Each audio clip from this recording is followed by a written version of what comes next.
afternoon and good evening to everyone who's watching. This is Shanei Born, Alejandro Bratti, and CJ Kuzler from the Believe in Yourself, Believe in Your Business. And welcome to the Spanglish World Network on Singo TV channel 250 and 251. Please remember to download the Singo TV app on your respective app stores on iOS and Android devices. And while you download, make sure to rate and leave a comment, and the app is free. Singo TV is also available on Google Chromecast, Amazon Fire and Fire Sticks, Roku and Roku Sticks, also on all smart TV devices since 2016 and forward. Welcome, everyone. Alejandro, you can take us in. Yeah, thank you, Shanei. I told you that it's good. It's better when you present everything.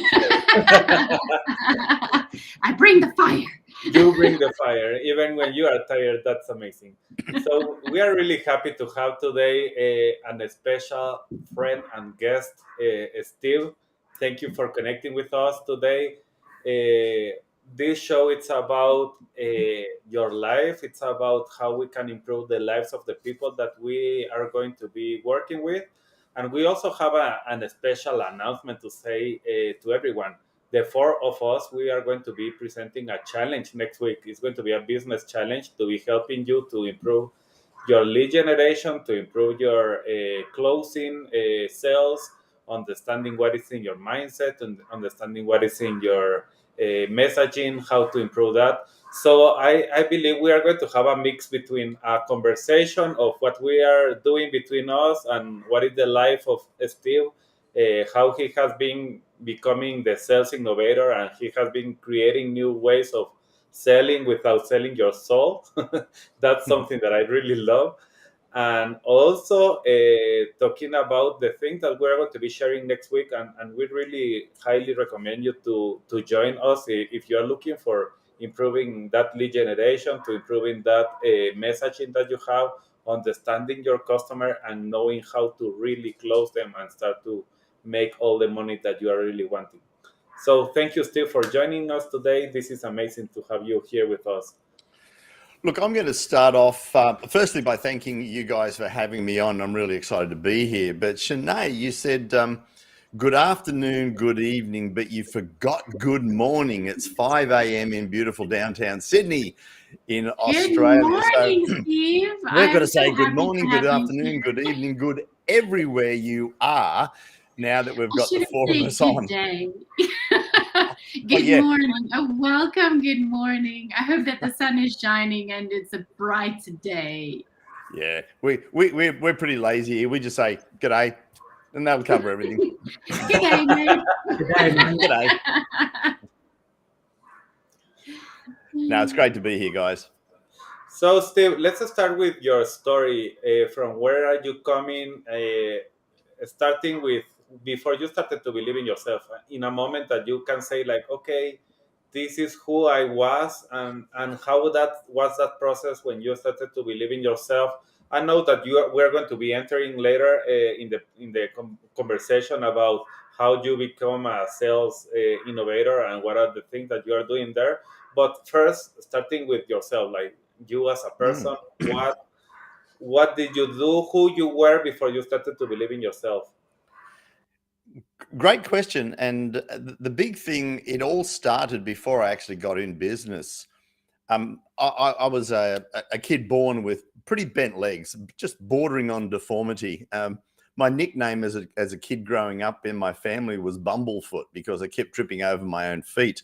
But I loved sport. I loved doing everything. And I'd gone right through to the last year of high school. I'd never won the school sport. I never represented the school. I said to my dad, I said, Dad, I really want to end on a high note. I actually want to win the school sport. I reckon I can do it. So he said, fine. So we got a coach and just turned everything around.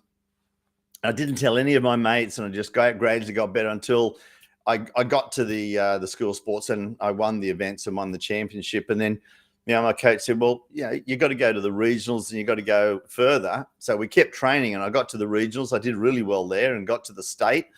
And got to the finals there, and he said, look, you're doing really well. Why don't you stick at it? I said, I'm really enjoying it. And it just kept going and going. And then my goal was to beat some of the senior athletes in our training squad, and I got through there. And then the next goal was to win one of the professional races, and I got through there, and it kept going and going. And I thought, I can get to the next level. And within 2 years, I was the youngest ever national professional track champion, from a kid wanting to win a race at school, just to set a goal and believe that I could go to the next bit, and then to the next bit, and then to the next bit. And then I was training for the Olympics quite a few years ago, and I crushed 3 discs in my back through the training and accidents, etc., all things going on.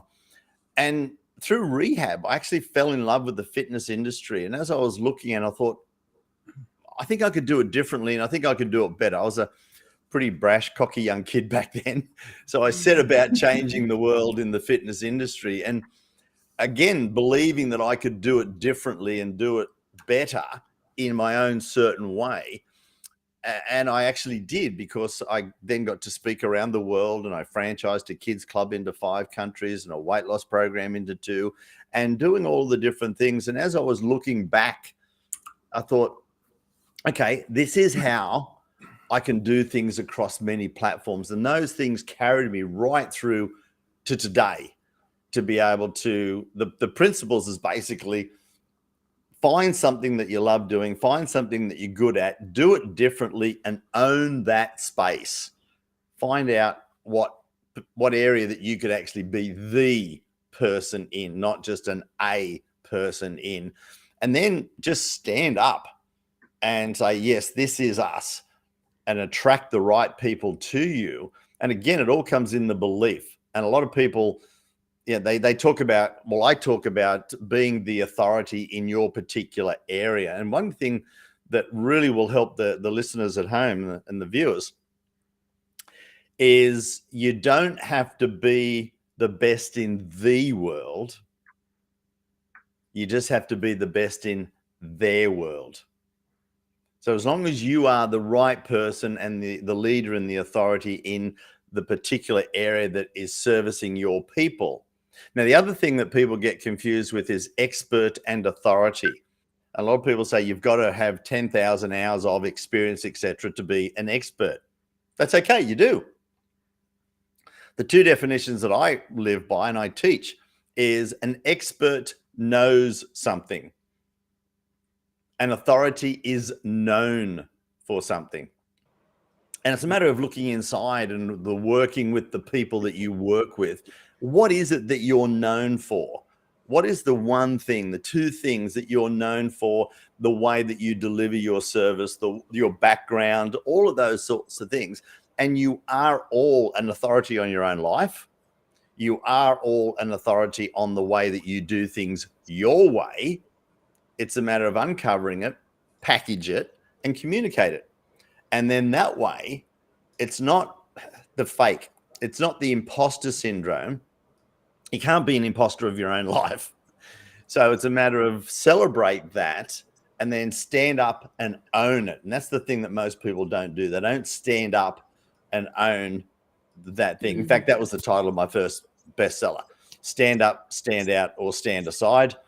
And I'll digress that little bit in my own Aussie way. I really did want to call that book Be Different or Bugger Off. But let's bring it back the other way. And that's the journey, is always look for unique ways that you can help and serve your people, and then have the fortitude, the gumption, or whatever other term we want to use, to own that space, own the way that you do things. And as we get into the sales side of things, I'll tell you the journey, how to get to that. But that's really the first steps in believing in yourself. I could believe that I could win one race, and then the next, and the next, and the next, and the next. So just believe that you can get to that next bit, and you'll see amazing differences. Okay, and Steve, I like that part that you are saying, starting with a little belief in one little thing. So when you start to talk about that, even with your dad, when you were saying, I want to be in a race and I want to do this, How was that process to? I believe that I can do something even when I haven't done it the last 18 years or something like that. How was that process to starting to believe in you, and how that moved to starting to do that in your business? If you can do both relations. Excuse me. It's a little early here, so I'm a little bit croaky. I end up pulling it all apart and wrote a book, Exceed, How to Exceed Your Own Personal and Professional Expectations. And the first thing is the belief. And yes, I could do it. And see, I believe goal setting is upside down. Goal setting, people say, set a big, lofty goal, set a goal that you strive for, you reach for. It's all sounding like that you aim for it, but that's okay. You're probably not going to get there. Whereas, there is an aspiration. I'll call it an aspiration. Yeah, I want to do that. But I talk about momentum goals. And that's one of the things. Set a momentum goal, a goal that you know that is a stretch, but a goal that you believe that you could make. And then set out, what is the 0.5% that I could do each day? What is a little bit more? Set the plan, get the team around, but then what is the 0.5% that I could do more than what's in the plan? What is the 0.5% here and 0.5% there? And then what happens is you get the momentum goal, and you smash that goal. Whether you do it earlier or bigger, you've got that momentum. I call that the slingshot effect. And then you just slingshot on to the next goal and to the next goal. So instead of reaching for the top, climbing the mountain where it gets narrower and it gets steeper, you want it to get broader and flatter so you can have more people with you. Instead of climbing to the top, I say, hey, start here and start the snowball and start it rolling down the hill. And as it gets going down the hill, it gets bigger and bigger. And that's the team. And it's the velocity around it.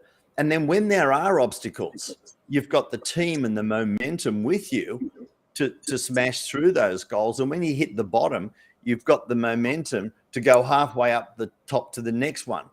And Professor Ian H. Robertson wrote in his book, The Winner's Effect, and I call it the winning effect. When an animal, an animal or a fish has a win, which is typically a kill, it has a surge of testosterone and dopamine.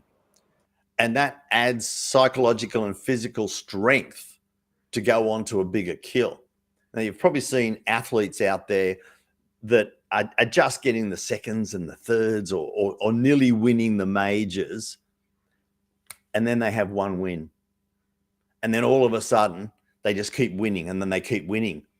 So by creating your own personal wins and choreographing those wins in teams, in occupations, in your organizations, when you create the win within your team and within yourself, you have that surge of testosterone and dopamine ready to get on and surge to go to the next one. And what happens when you continually set your momentum goals?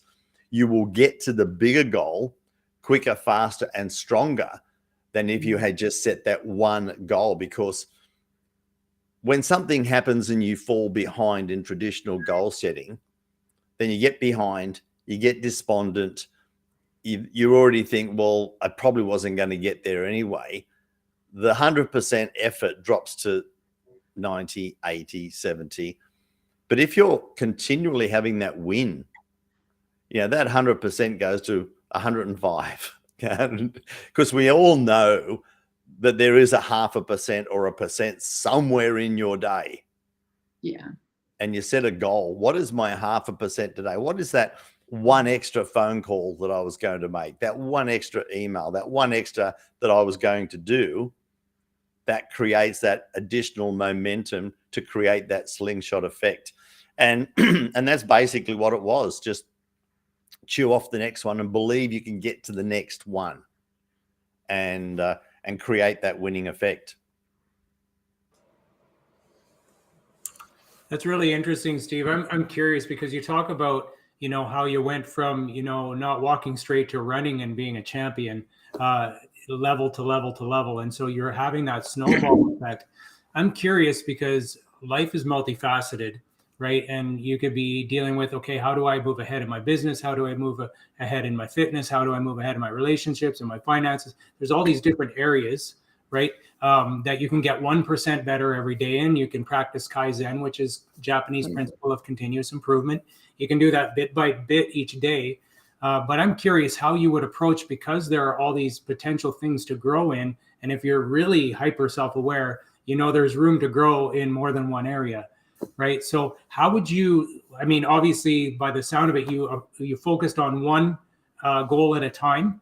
But I'm wondering if how you would now, if you would splay that into 1% per category per day, or if you would say that perhaps there's overwhelm there, and you just really focus on one thing for a set period of time, so that it's disproportionately receiving attention. How would you approach that?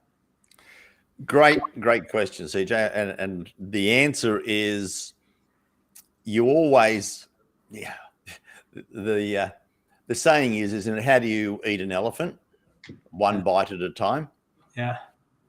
Yeah, but you've also got your meat, your veggies, and whatever else on the plate. So you are always going to have lots of things that you could get your teeth into. Let's extend that metaphor.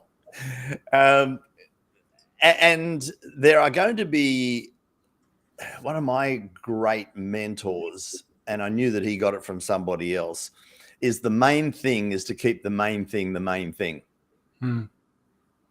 What is the biggest thing that we could do right now to move the needle? And what is the biggest thing that I can make the biggest impact in my life, my business, as we go forward? And it might be for somebody, yes, I'm going to be doing the lead generation. We're going to be doing that, and we're going to be doing this. But as you're going through, we all know that as an entrepreneur, we're wearing multiple hats. And it would be, okay, what is the plan for the day? There's the plan for the day. Right. Okay. Can I squeeze in a 0.5% here and a 0.5% there? Will that make a big difference to my overall? Yes, it will. Great. What's the plan for tomorrow? Okay, the plan for tomorrow, there might be an opportunity here to do something somewhere else in your business and somewhere else. And then you do that. When you keep adding up those 0.5%, the overall momentum continues to grow and grow and grow. And you'll see lots of different things improving in your business and also in your personal life, because you get that really great sense of fulfillment. You get that winning feeling. There's nothing better than finishing the day, having a look and say, yeah, I finished the day with a win. Now, there are going to be days when there are not, there are some losses. There might be a client that drops out or something that didn't come off.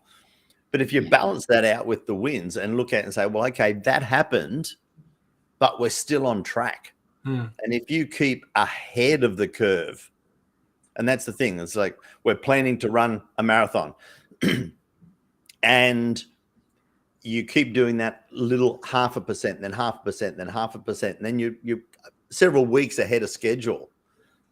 And then the rain comes, like we just had here in Sydney, floods, and you can't run for a week. That's okay, because we're still ahead of schedule. You don't throw the towel in and say, oh, woe is me, I'm never going to do it. When you get ahead of the curve in business and in life, you've got that buffer and you've got the mindset that you can get back in, you're ahead of schedule, and you know how to get ahead of schedule again.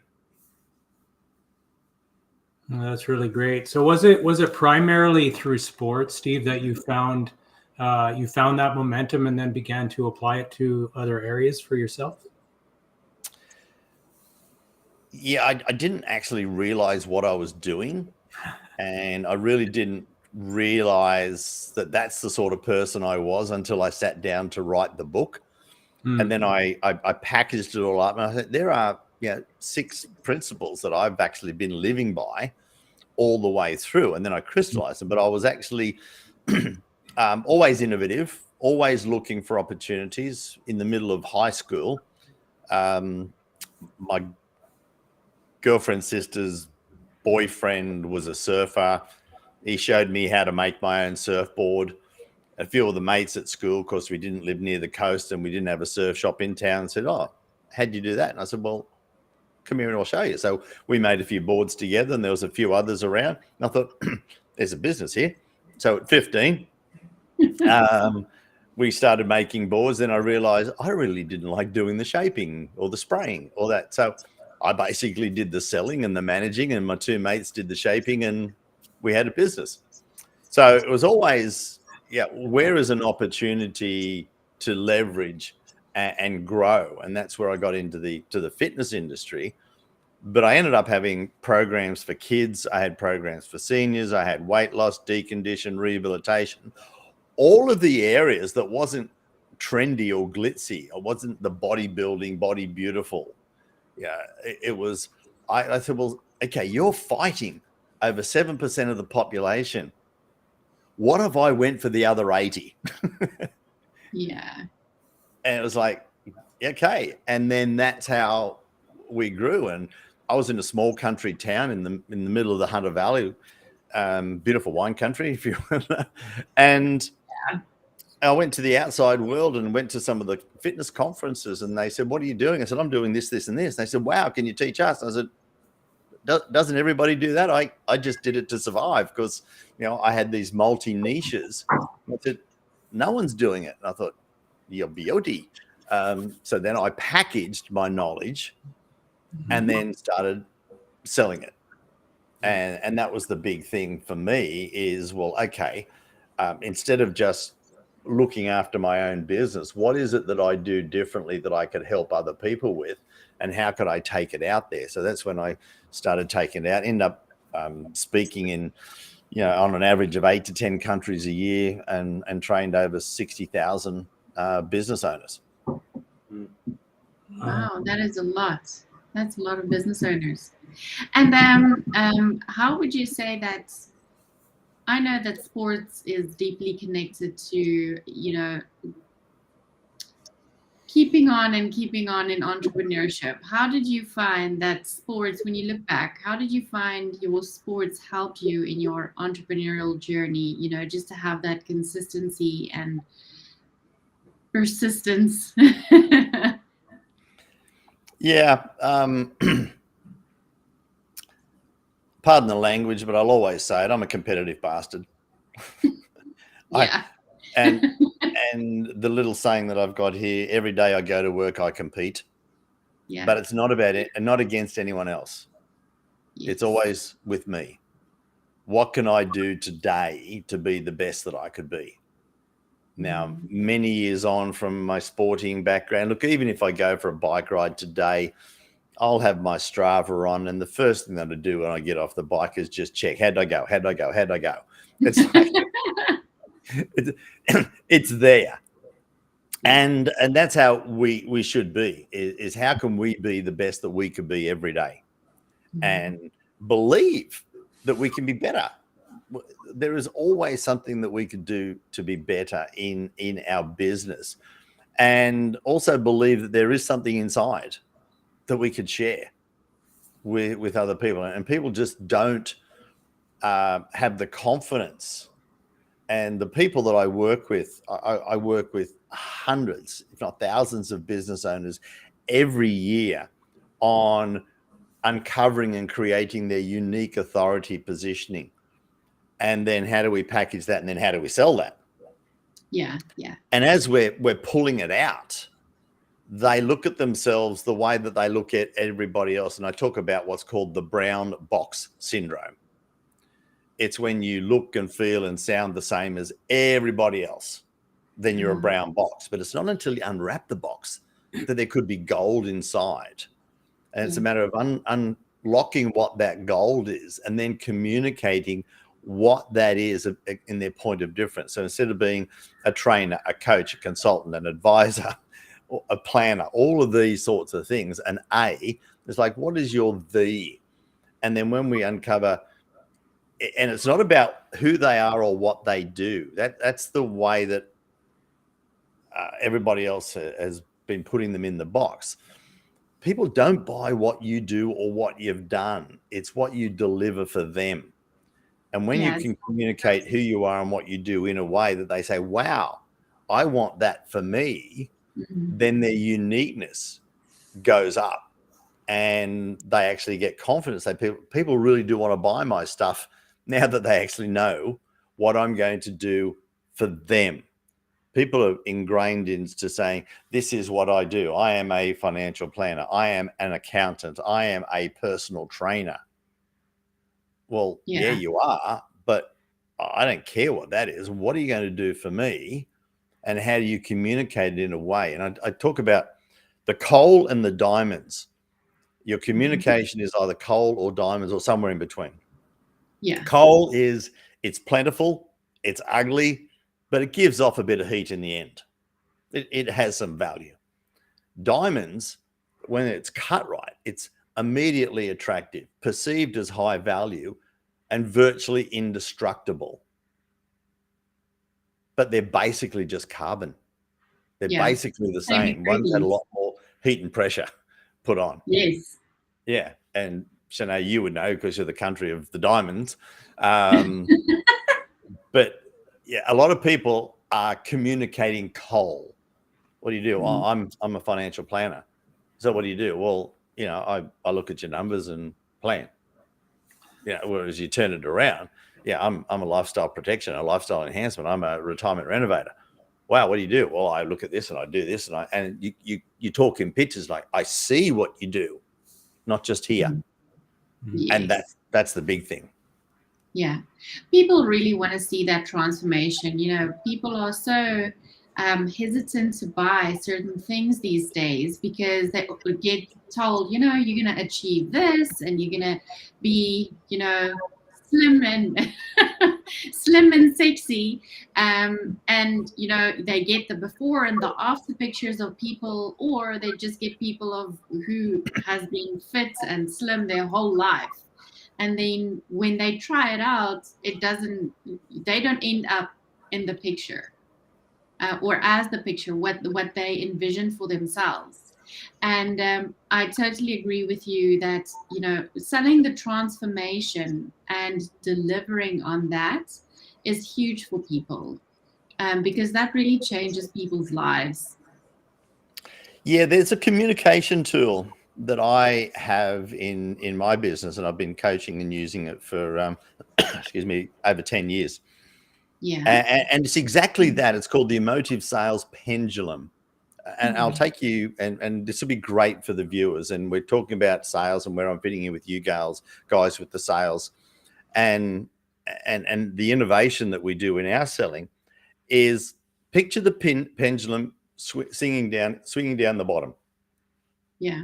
And it only swings a little bit either way. And up to one side, you've got the pain, and up to the other side, you've got the payoff. Most people, when they're communicating with your people, oh, you have a need, I can fix it.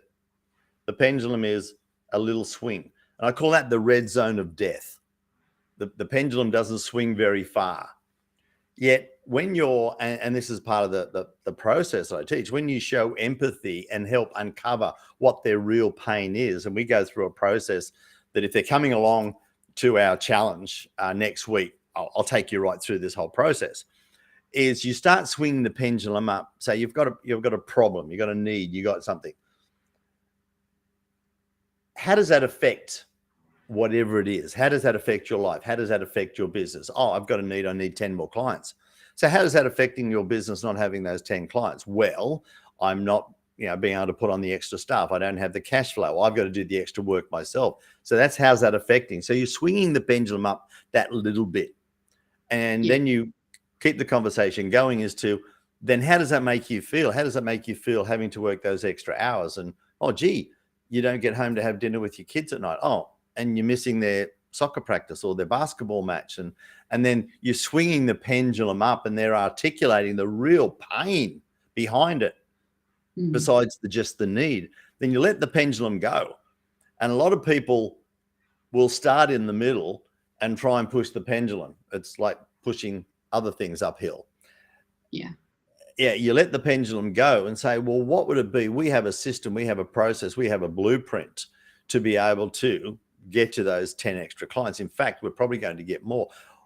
How would it affect your business if we actually delivered 12, 15 more people? Well, I'd be able to do this. I'd be able to put more people on it, et cetera, et cetera. I mean, that would have to make you feel fantastic knowing that you're going to have dinner with your kids, your family every night. You're never going to miss a soccer practice again. You're never going to be able to miss this again. That would be fantastic. And then they would be glowing. That is the swing. Amazing. Yeah, from one to the other. And the saying that we use, the bigger the swing, the bigger the payoff to them, which is what they're buying. The before and after bikini shots. Yeah, this is me. Look, fat, frumpy, feel terrible. Wow, that's what I want to look like. The bigger the swing, the bigger the payoff to them, but the bigger the payday to you. So when you can articulate the full swing of the pendulum in a conversation, they will say, for once, somebody gets me. Somebody understands the real issue, not just, oh, I need 10 clients. And that's a big swing. Yeah, it's so true. So Okay, true. and just quickly, just to say to everyone, I put here the QR code for our challenge next week. So if anybody that is listening and is like, yeah, I need that Steve is saying, because I really love that, to understand how that works in my business, or how it works in everything that I'm doing, or even like I don't have any leads right now. I need to understand how to do that. Or I really don't know how to speak with my customers. I don't understand them. I don't understand what is the words that I have to be using. So all those things, or even I don't believe that I can grow bigger than I am right now. I know that something is stopping me and I don't know what to do. We are going to be working on those questions next week, and we are going to be working with you. It's not a challenge only to be like selling you some things. It's going to be something to be giving you a lot of value. And that's why we're here with Steve today. Like, okay, Steve, tell us a little bit more about the things that you need to understand. And what happens, my question right now for you, Steve, will be, what happens when I don't like to sell? If I am a business owner that I love my business, I have a mission, I have something amazing here, but when I have to sell, it's like, no, I need to contract somebody else because I really don't like that, because I feel that I am doing things that I am not used to, and I am not called to be doing those type of things. How I can start to learn to really do it without doing it. Alejandro, I've never heard anybody say, I love doing what I do, but I just hate to sell. Wow. I've never heard that before. And There to is anybody always that, a first time. I think Steve is lying. you're a legend, you're a groundbreaker. Look, for those who are actually thinking that, just take heart. It's not your fault. It's everybody that's been teaching you the way that they've been teaching you how to sell. Now, in your mind or physically, if you're watching this and nobody's watching you, put your hand up if you actually love helping and serving people. And I do this live, and when we used to get lots of face-to-face. Put your hand up if you really love selling yourself. And most people would actually sit on their hands because they just aren't doing it. And that's the big thing, is selling. They feel as if it's taking the money off somebody, because that's the way they're taught. You know, we got to do the pitch, the pressure, the close, overcome objections. And whereas when you come with us next week, I'm going to take you through a whole process, but I'm going to give you a lot of it right now. And the definition that I've lived by since the day I opened my health club doors, selling is professionally servicing other people's needs for a mutually beneficial gain. And that starts with professionally servicing their needs. Now, the first part of selling is communicating the value that who you are, what you do, in a way that they understand the value. And here's a quick concept right now. Box value versus agreed implementable value. Now, most people will talk about what they do and they talk about the box. They talk about the hours that they're going to get working with you. They're going to get the services. And it might be if you're a web developer, it might be you're going to get X hours of this and you're going to get X hours of this. You get the API and the tech and the X. You're selling the box. But now what happens is they take that box down the road and say, well, can you give me a price on this box, please? Can you give me a price on this box? Yeah. So what the salespeople say, well, you got to put more in the box. Let's give them some more hours. Let's give them some more stuff. And then the box gets bigger, but you're still selling the box. You're still selling those services, what you're doing. But they don't know what that's going to do for them. When we have the conversation, and I'll show on the thing how we do it with a blueprint and we collaborate. There's 3 levels of influence in selling. The bottom level is imposed influence, where I am telling you all the things that I'm going to do.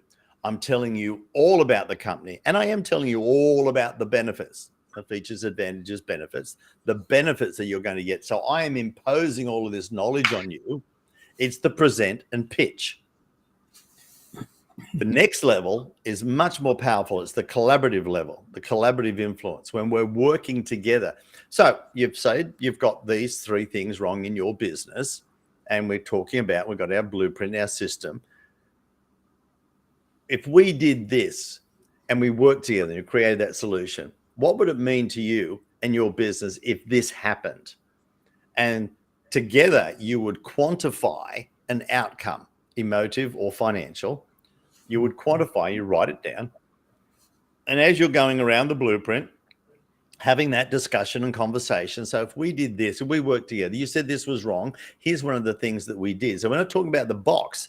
We're talking about what happens when we implement what's in the box. And we get to the end of it and we talk about it. So, hey, CJ, by the looks of it, if we put this system into your business, now, if you're a coach and you're selling your coaching system, if we put this system, not, hey, I'm good, buy me. You're not selling yourself ever again. You're selling your system and how it works. If we put this system into your business, looks like we're going to be generating an extra, 20,000 per month, saving you X number of hours and whatever. And they'd have to agree because they've collaborated on it. And your price might just be 5,000 a month or something like that. Does it make sense we get started on this sooner rather than later? And because they've collaborated, the numbers are theirs and you've worked together on the outcome. The agreed implementable value is 20,000 per month. You are coming down in their mind.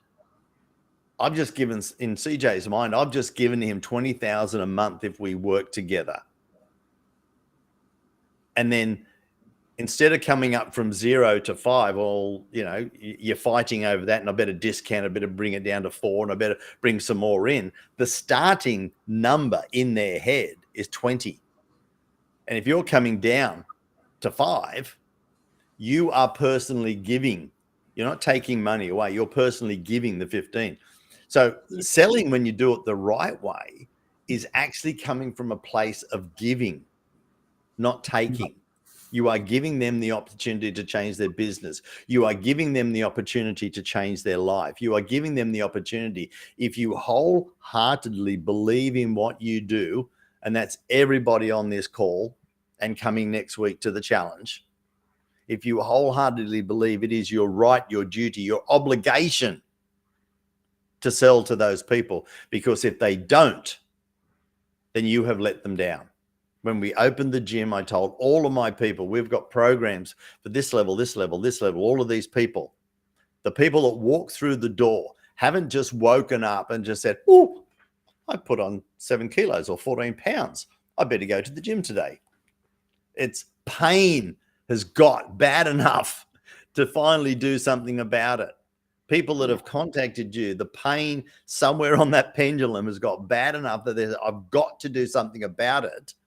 It's up to you to uncover what it is that you can help them with and articulate it in a way that this is what you're going to get when we work together, not the box. And that's why people have been let down, and you've been taught to sell the box, not work together on the agreed implementable value. And that, when you turn that around, the mindset is like, I can do this. Okay, let's think another way. What happens with all the no's that we receive during any presentation, or when we are working with trying to work with people? I understand exactly what you are saying, and something that I was even putting today in the social media was exactly that. What happened when people say no? Uh, Sometimes the first time is a little bit challenging. The second one is to start to be like, this is unbearable. And the third one is like, this is unimaginable. I don't want to have a lot of no's in my life. And that's why I don't want to be selling, because people is telling me no, they are not buying even when they understand this little thing, this Okay, change. I'll jump in there. And that is because I'm going to go back to the Jerry Maguire movie. You had me at hello. And when you come along next week, I will have more time to spend with you on going through what's called increasing the buying energy. Now, if you're one of those brown boxes that I was telling you about before, a consultant, coach, or whatever, there is no buying energy to talk to you at all. I could talk to you or you or you or you or you, and the buying energy is exactly the same. When you become the authority, yeah, I'm the sales innovator, because I'm not just a sales trainer. I gave myself the title, the sales innovator. No one's taken it off me yet, which is cool. And nobody said, you're a fake, you're a fraud, you're an idiot, because what I do is innovative. It's my way. It's slightly different, and it has to be slightly different. So the energy goes up to start talking to you to start with. Then what a lot of people do is just dump a heap of information before they get to a call. Here is more information about us. We talk about cultivate the relationship and increase the buying energy. There'll be some videos, and they get to have a taste of you. Now, in that cultivation, you water, you fertilize, and you prune. Now, you want people to drop out, and you want them to drop out before you talk to them. So people that get into to talk to me, I will download one of my back pocket guides. They'll see some videos. They'll see whatever. They can make a decision whether I'm an idiot or I've actually got something that's worthwhile. Either way, I want them to make that decision. I don't want that to be on a phone call. So you get people, when you do it the right way, that know who you are, what you do, and are excited to start the conversation. Now, in the conversation, I'm going to give we'll have more time next week, a real quick overview of a conversational flow that virtually eliminates objections. I hate objections, so I don't get them. That's the thing. How do you overcome objections? Just avoid them. Don't have them. And it's if you want to write this down, DNQC. Data or demonstrate. You give some information. And then people will often give more information, and then more information, and then more information. They think, if I give them enough good information, they're going to make an informed buying decision. No. You want to work together. The golden rule, the more they're involved, the more they invest. When they're involved, they invest. So you give some information. Then you turn that into a narrative, a story. And say, well, I was working with somebody last week that we were doing this and we did this. And what happened is, as we were going through, just like you're having your issues with this, we did that and we delivered these sorts of results. Could you see that working for you? Well, in fact, how about we work on that? If we put that into your business, calculate, quick, collaborate. So we've got the D, data, we give them some information, then a narrative, a story. People will remember stories more than information. Yeah. Then quantify. If we put this into your business, how would that work? And Q, the C is confirm. Wow. We're going to be doing this. We're going to save you this much time. You're going to be earning this much extra money, or you're going to have this much less stress if it's a lifestyle situation. Is that a priority of yours? You confirm that they understand that they're going to get this value outcome, and confirm that it's a priority. Now, when you've done that 2 or 3 or 4 times in a conversation, you've given them things and they've confirmed that they want them, it is really hard for them to say, haha, I lied, I don't want to work with you. That's virtually what they have to do for you to get a no. And you're doing that all the way through the conversation. The issue with most people and sales is they wait till the end to try and make a sale. Whereas if you're collaborating together all the way through, you have then formed a partnership and a relationship that they have to break to say no. Wow. So for them to say no, they have to walk away from something that they've created with you instead of I am buying something extra. When you turn that around in your head and your process, it is so much harder for them to walk away from you. Mm. Oh, that's brilliant. That's really cool. How did you stumble upon this formula? I hate selling. Bravo, mate. I hated the old school way that I was taught. I've sold millions of dollars of franchises, gym memberships. I even invented a little environmental product, a portable personal ashtray, and sold 4 million into 26 countries. I've sold millions of dollars of stuff. But when it came to Steve selling himself, he sucked. He was scared. I hated doing it. Hey, please buy me. I'm good. No? Oh, you don't like me. That's not. It's personal.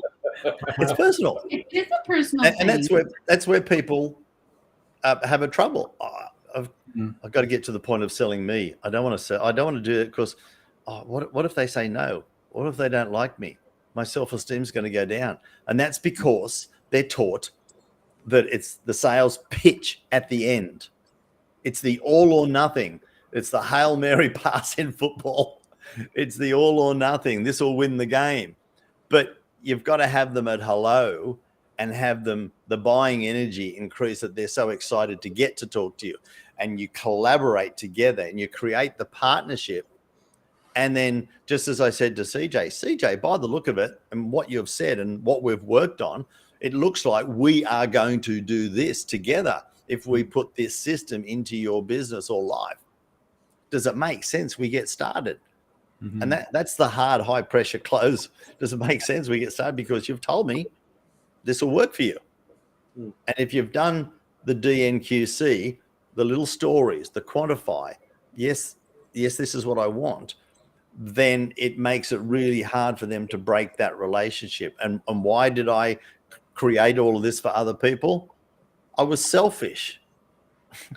I needed to continue a better way for me to sell me. And when you come along next week and I'll show you the blueprint, the conversion system with the blueprint, the minute I saw how to do that, my life, my world changed.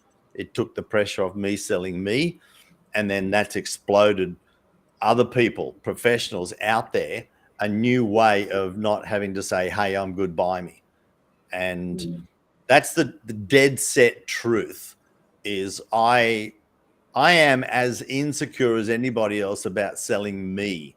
So I have developed tools that are very powerful, that I can make an impact on the people that I'm selling to because they've come to me with a need and I just need to have the best tools possible for them to see and understand what I have will work for them. So that's the dead set honest truth why I did it. So Steve, it sounds like you've taken the classic Glenn Ross, excuse me, always be closing, the ABCs to always be confirming, always be, conversing, having the conversation saying, does this make sense? And having the dialogue continuing that the story goes on. Would you say that's true? Yeah, the other C is always be collaborating. I love it. It's when you work together. And the thing that when I work with my people, excuse me, and I tell them, your sales conversation is a tennis match. You give some information, bang, you hit the ball over the net. And then you get some feedback as to how it was received, and they hit it back. And then you hit another one over, and then you get them to hit it back. You hit another one over. But if all you do is stand there and hit balls over the net, sooner or later you're going to run out of balls, and the game stops. Yeah. And if that's all you do is you just hit the stuff over, and the person on the other side, well, I didn't get a chance to play. So you keep that tennis match approach, that you can constantly get the feedback that they are on the journey with you, instead of running ahead and say, hey, I'm up here. It's like, well, what can I do to always be confirming, not so much closing. I hate the word close a deal. Yeah. It's actually open a relationship. It's the start of something, not the end of something. I love it.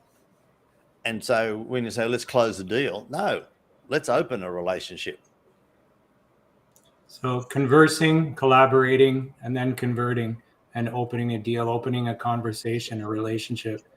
That's wonderful. And speaking of opening, I'm looking forward to opening more conversations next week with you, Steve. Alejandro, do you want to share a bit about that? Yes. So next week is going to be for 1 hour each day from Monday to Friday. We are going to be bringing you with the work of the four of us. We're going to be talking about lead generation mastery, how to be opening a conversation and not closing a deal. Because really that's exactly what we want. We want people that is working with us really to succeed in everything that they are doing and understanding how to do it better. So I love that, Steve, when you're saying this is a tennis play match, but you need to understand what is happening in the other side all the time. So thank you, Steve, for being with us. Everybody that is listening to us, if you want to connect next week, this is the QR code. The only thing that you need to do is take your cell phone, take a photo of that, and you can go directly to our page to connect with us. It's going to be $47. It's very cheap to having the four of us for the whole week. And the idea behind charging is not really to become millionaires because of that, but it's really to have you can have some skin of the game, starting to understand what is going to happen. So I love having you here with us today, Steve, and I am looking forward for next week. Next week is going to be amazing, and I'm looking forward to meet all of you that are listening to us. Just go to the QR code and look for the page and connect with us. Awesome, guys. Thank you so much. It was great to be here. I can't wait. I'm looking forward to learning from you guys as well. I've only been running my own businesses for 40 years, but every day I turn up to listen with you guys and with other people, I learn. So I'll be bringing my notepad and pen to generate more leads. Leads and sales are the lifeblood of any business, and anybody that's listening right now, look, just get that damn QR code, register, and make sure you turn up, because hey, it's going to be midnight my time, and I'm going to come along and party with you guys. Okay. Perfect. So to everyone, this show can be also heard on the Spanglish World Radio Network. Let's check out spanglishworld.ca for all the news and programming. Spanglish World, watch it, hear it, read it, download it, live it. Thank you all. Bye-bye. Thank you, friends.